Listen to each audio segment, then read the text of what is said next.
Hi everybody, this is Carol Lockwood and I'm here to do a presentation on anger and aggression in children.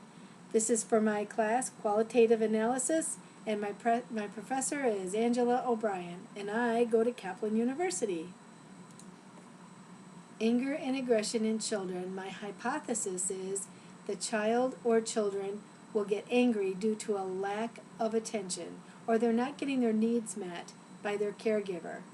Due to the caregiver may be on the cell phone, may not be on the cell phone, but whatever, they're still not engaged with the child or children. The researchers have shown that children will get angry due to not getting their needs met or a lack of attention. They get angry when they get asked to do something, such as clean their room, take out the garbage, and so on. We just have to remember that each child is different and will react differently in each situation. Moral disengagement can lead to external behaviors. These are more extreme, such as internal and external behaviors. The external behaviors are where the child wants to hurt someone else rather than themselves. On the other hand, the internal behaviors are just the opposite. The child wants to hurt themselves. They will actually turn the frustration on themselves. They will cut themselves, say negative things to themselves like I'm not pretty enough, I'm not good enough, and these negative remarks will take down their self-esteem. Moral disengagement is when parents and children can do things that are not good and they do not have a conscience.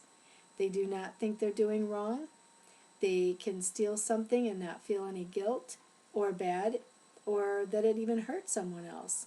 They do not have a moral compass to let them know right from wrong. Parents cannot pass this on to their children, but they can pass on the external behaviors.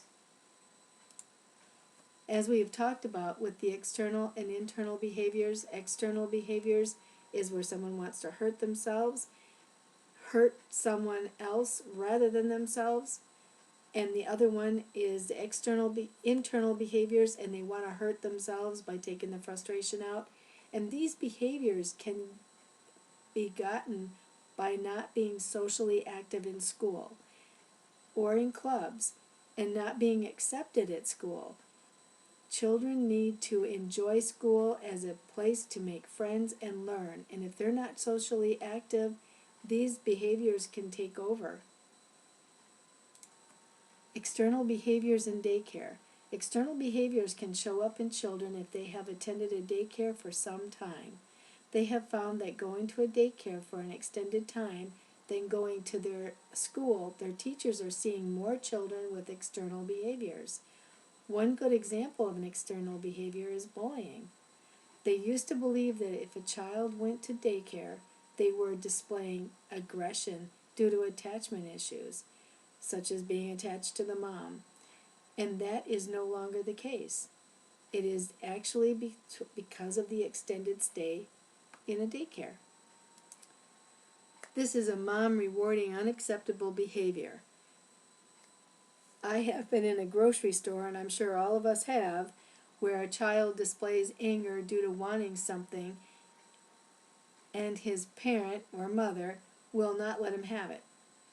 He throws a tantrum in the store, and he is hitting her. She is so embarrassed that she really does not know what to do, and she just wants him to stop, because now he started drawing attention to them. She gives in to him, and he gets what he wants. She has now rewarded the unacceptable behavior, so he will do this over and over and over again. That's what she taught him, of how to get something from her. It is much easier to give in to a child when everything is so heightened and you just want him to stop. The better way to handle this situation would be to take him out of the store and have him sit in the car until he calms down, and then reason with him and let him know, if you're good in the store, I will get that toy for you, as long as you do a good job and you behave in the store. Then she would be rewarding the good behavior, and she will eventually break the cycle of the display of unacceptable behavior, as long as she sticks to the plan. The qualitative study that I would set up on anger and aggression would be to go to the food court, sit in the mall, and pick a spot that I would actually have a good view of most of all the tables, if not all the tables.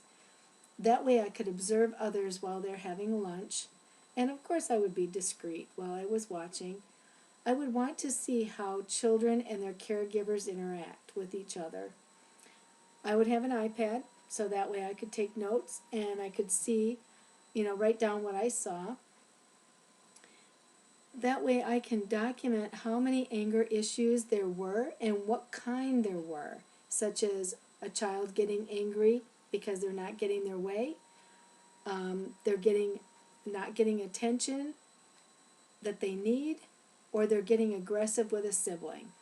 Any one of those would be interesting, and you can actually tell when somebody is getting angry with a sibling because they're going to be picking on each other.